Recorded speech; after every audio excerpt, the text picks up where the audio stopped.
Mungkin kita sempat terheran-heran mengapa Allah dan Rasulnya sudah menjanjikan di Ramadan ini setan-setan dibelenggu, tetapi kita masih saja melihat fenomena kemaksiatan di sekitar kita.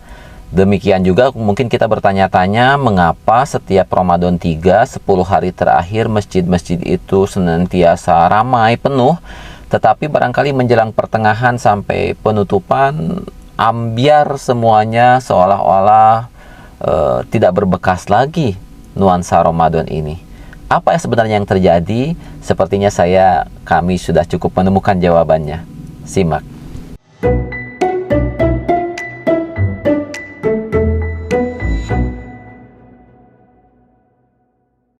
Tentu saja kita harus yakin dengan sabda Nabi yang sahih, bahwasanya di bulan Ramadan itu pintu-pintu surga dibuka selebar-lebarnya, pintu neraka ditutup, dan setan-setan dibelenggu. Tidak ada keraguan, kita harus yakin dengan itu. Adapun ketika kita melihat fenomena mengapa setan-setan sudah dibelenggu, tetapi orang-orang masih saja bermaksiat kepada Allah Subhanahu wa Ta'ala, barangkali nauzubillah ada sebagian kaum muslimin yang di beberapa rumah makan, biasanya di pertengahan itu kakinya sudah nampak terjuntai begitu ya, tidak melaksanakan saum. Kemudian juga barangkali yang sepi dari tidak nampak di masjid untuk melaksanakan sholat, nauzubillahi min dzalik. Atau juga seperti yang disinggung tadi bahwa yaitu masjid-masjid juga awalnya ramai, tapi kemudian mengapa kembali ke posisi semula.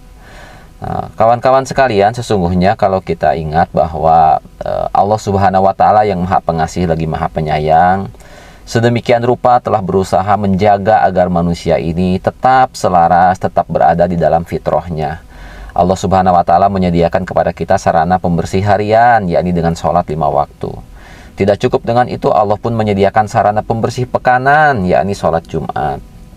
Tidak cukup juga dengan itu, maka kemudian Allah yang Maha Pengasih lagi Maha Penyayang menyediakan kepada kita sarana pembersih tahunan, yakni Ramadan. Melaksanakan saum sebulan penuh dengan berbagai macam ibadah di dalamnya yang luar biasa. Allah janjikan pelipat gandaan pahala, Allah janjikan beragam sekali keistimewaan bulan Ramadan ini, semuanya untuk mengajak kita betul-betul memanfaatkan Ramadan ini dengan sebaik-baiknya. Bahkan ada satu malam yang lebih baik daripada 1000 bulan, malam Lailatul Qadar, yang insya Allah tentu saja kita nantikan. Tetapi sekali lagi kawan-kawan sekalian, mengapa dengan semua keistimewaan itu manusia masih saja lalai dari memanfaatkan Ramadan? Sayang sekali. Mungkin jawabannya kawan-kawan sekalian adalah menurut seorang ulama, benar bahwa setan-setan itu telah dibelenggu oleh Allah Subhanahu wa Ta'ala, tetapi banyak manusia yang sesungguhnya dia tidak memerlukan setan lagi untuk melakukan kemaksiatan kepada Allah. Bisa jadi dirinya lah yang sudah sekian lama terdidik, terbiasa melaksanakan kemaksiatan-kemaksiatan, sehingga walaupun bulan mulia ini tiba, tetapi dia tidak membutuhkan lagi bisikan setan untuk tetap melaksanakan kemaksiatan serupa. Nauzubillahi min dzalik. Nah, kawan-kawan sekalian, oleh karenanya bagi kami pribadi di Ramadan ini, sepertinya memang ada beberapa hal yang harus kita coba agar benar-benar bagaimana Ramadan ini bisa memberikan kepada kita perubahan yang signifikan, perubahan besar sebagaimana maksudnya.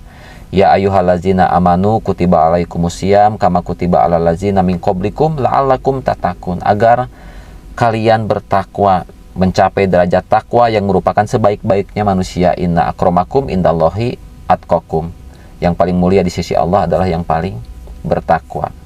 Dan kalau kita lihat memang fenomena pengertian dari takwa itu juga sangat luas. Para sahabat dengan ketinggian ruhiyahnya itu memiliki definisi masing-masing terhadap takwa. Abu Hurairah ketika ditanya apa itu takwa, takwa itu seperti engkau berjalan di sebuah gang, sebuah jalan, kemudian engkau tahu bahwa di sana banyak duri, apa yang engkau lakukan? Tentu aku akan berhati-hati berjalan di gang tersebut. Nah, itu juga adalah takwa. Atau menurut para ulama, takwa itu adalah satu akar kata dengan wikoyah yang artinya tameng. Orang yang bertakwa itu setidaknya pasti dia punya tameng dalam dirinya untuk menangkal setiap godaan setan. Tidak semua ajakan-ajakan, apalagi ajakan kepada keburukan itu dia turuti, ajakan nafsu dia turuti, tidak akan mudah orang beriman terbujuk rayu setan seperti itu, karena dia punya wikoyah, punya tameng, takwa itu tadi. Nah kawan-kawan sekalian, kalau di dunia industri, kita di dunia permesinan, kita mengenal ada yang namanya overhaul. Overhaul itu adalah merupakan operasi maintenance service besar-besaran kepada sebuah mesin yang memang sudah bekerja mungkin setidaknya dalam 1 tahun contohnya. Ini overhaul besar juga biasanya memang setahun sekali, atau ada yang bahkan kurang 3 bulan sekali atau 6 bulan sekali, tergantung jenis mesinnya. Tapi anggap saja overhaul sebuah mesin itu dilakukan minimal setahun sekali harus. Dalam kondisi overhaul biasanya kita memang memberhentikan total mesin itu, off. Kalau servis biasa, pembersihan biasa, maintenance biasa, biasanya mesin itu tetap beroperasi, tetap berjalan, tetapi kita memberikan servis maintenance itu mungkin melumasi gigi-giginya, atau kemudian juga membersihkan bagian-bagian tertentu dari mesin itu. Itu adalah maintenance yang bisa dilakukan sambil mesin itu tetap berjalan. Tetapi ada kalanya harus kita lakukan, mesin itu harus diberhentikan dahulu agar kita bisa membersihkan bagian-bagian dalam di mesin tersebut. Harus berhenti dulu, off, kemudian sehingga kita bisa membersihkan bagian-bagian yang selama ini tidak disentuh, terutama bagian-bagian di mesinnya. Kadangkala kalau di teman-teman di industri pasti tahu ada mesin-mesin yang besar di mana orang juga bisa masuk ke dalamnya. Nah, dengan overhaul itu dia berhenti total mesinnya, kemudian kita masuk ke dalamnya dan membersihkan bagian-bagian di dalamnya yang setahun itu memang tidak tersentuh. Bisa jadi itu perlu kita lakukan, dan itulah Ramadan yang bisa kita usahakan. Kita berhentilah. Anjuran Rasulullah juga demikian. Dalam pidatonya, dalam ceramahnya ketika menjelang Ramadan, wahai yang hendak berbuat maksiat, berhentilah. Wahai yang hendak berbuat kebaikan, kemarilah. Bahkan dalam pidato yang panjang itu menyambut Ramadan, amalan terbaik di bulan Ramadan ini adalah menghindarkan diri dari hal-hal yang dilarang oleh Allah Subhanahu wa Ta'ala. Berhenti, overhaul. Tinggal pertanyaannya, sanggup tidak kita melakukan itu? Berhenti kawan-kawan. Berhenti dari kebiasaan-kebiasaan buruk. Berhenti total. Jangan sampai dengan alasan-alasan tertentu, nauzubillah, kita masih saja menganggap bahwa kita bisa melaksanakan kebaikan-kebaikan di bulan Ramadan, tetapi kita juga tetap curi-curi pandang gitu ya, tetap memiliki waktu yang lalai untuk melakukan kemaksiatan-kemaksiatan. Itu tidak akan berhasil teman-teman. Harus overhaul, berhenti total dari kebiasaan-kebiasaan buruk, sehingga kita bisa menggantinya dengan kebiasaan-kebiasaan baik. Atau juga kami kalau boleh, mudah-mudahan tidak berlebihan dan mudah-mudahan tepat perumpamaannya, Ramadan ini juga bisa kita ibaratkan kalau seandainya diri kita ini adalah sebagai sebuah handphone. Anggap saja Ramadan ini adalah merupakan wifi, sebuah pemancar sinyal wifi yang bagus sekali, paling tinggi berapa ya, 50 MB per second gitu, 50 Mbps anggaplah gitu ya. Ini Ramadan ini adalah wifi di mana Allah menyediakan nuansa lingkungan yang kondusif untuk kita banyak melakukan kebaikan.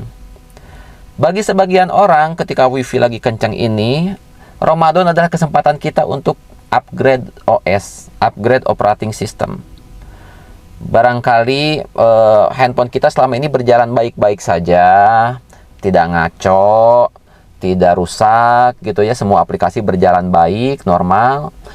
Tetapi senantiasa kita butuh upgrade operating system, karena dengan upgrade operating system itu yang akan membuat handphone kita itu bekerja bisa lebih smooth, lebih halus, lebih cepat, lebih mulus dalam melakukan pekerjaannya. Itu biasanya fungsi OS. Kemudian juga dia akan menghilangkan cookies-cookies yang sudah tidak bermanfaat, atau juga malware-malware kecil yang memang harus dibersihkan. Itu dengan OS biasanya itu akan bersih kembali. Untuk orang-orang yang sudah terbiasa beribadah, kemudian sudah bahkan juga mungkin saum sunnah, maka ketika menghadapi bulan Ramadan itu seperti upgrade OS. Mungkin dulu kita ingat asalnya marshmallow gitu ke Oreo atau apa kalau di Android begitu ya. Nah mungkin seperti itu saja. Subhanallah, alhamdulillah. Bagi orang-orang yang sudah terbiasa beribadah, Ramadan adalah kesempatan kita untuk semakin mendekatkan diri kepada Allah, upgrading operating system. Tetapi untuk handphone-handphone yang seandainya, yang sekiranya dia nampak sudah tidak berfungsi dengan baik, sudah banyak sekali bertumpuk aplikasi-aplikasi yang tidak jelas. Dulu ngedownload aplikasi ini untuk apa, tidak pernah dipakai, tahu-tahu handphone kita menjadi berat, memori kita sudah mau habis, sudah hapus sebagian foto, tapi sedetik kemudian, beberapa saat kemudian penuh lagi, pusing kita dengan handphone seperti itu. Kita merasa, anggap saja ya, itu kalau kehidupan kita ini tidak beres, banyak sekali masalah dan sebagainya. Untuk kondisi handphone seperti itu, bisa jadi kita harus melakukan factory reset, mengembalikan settingan handphone itu ke settingan pabriknya. Mohon maaf kalau kami boleh mengibaratkan, bisa jadi Ramadan kita juga adalah ajang untuk sebagian orang factory reset. Kita reset ulang, kita install ulang, kita reset ulang kondisi handphone kita yang memang sudah tidak enaken ini, sudah tidak nyaman ini kerjanya, kembali ke kondisi awal pabriknya yang tentu saja lebih baik daripada kondisi yang terakhir. Tentu saja ada risiko ketika kita factory reset. Resikonya kita harus kehilangan dulu seluruh akun media sosial kita, akun email kita, semuanya dihapus kalau di factory reset kan. Karena memang demikian, kawan-kawan sekalian, termasuk foto-foto juga dihapus, semuanya bersih kembali. Nah, mudah-mudahan kalau kawan-kawan pernah melakukan factory reset itu, setidaknya kita bisa membayangkan Ramadan itu sepertinya demikian. Bahwa kita nanti, orang-orang sering mengatakan ketika Idul Fitri, Lebaran itu kita dikembalikan kepada kondisi fitrah, kondisi suci bersih. Suci bersih baru keluar dari pabriknya. Nah, itu seperti itu. Handphone tuh belum punya akun media sosial dan sebagainya. Karena bagaimanapun ketika handphone dijejali dengan berbagai aktivitas yang kadangkala kita tidak sadar, mungkin kita download aplikasi yang tidak jelas, kemudian sehingga dia malah mengakibatkan adanya virus masuk. Ketika kemudian kita akun media sosial kita asalnya mencoba-coba untuk nonton yang tidak jelas, yang maksiat, maka secara otomatis algoritmanya menyuguhi kita dengan tontonan-tontonan lain gitu ya. Histori itu terus-menerus tercatat gitu, sehingga kita ditawarkan hal-hal maksiat yang serupa. Nauzubillahi min dzalik. Maka dengan factory reset itu, kita bisa mengembalikan itu semua pada kondisi awal, kondisi pabrik kita, kondisi diri kita. Mudah-mudahan seperti bayi yang baru lahir, yang masih sesuai dengan fitrah Allah, yang masih sesuai dengan fitrah penciptaannya, yaitu Islam. Kami punya tips bagi teman-teman yang tertarik menggunakan bagaimana Ramadan ini bisa factory reset, apa saja yang harus di reset dalam kehidupan kita. Tunggu dalam Kang Lutfi Daily berikutnya. Jangan lupa, jika berasa bermanfaat, silahkan subscribe dan nyalakan loncengnya. Mudah-mudahan dengan demikian kita bisa terus terhubung.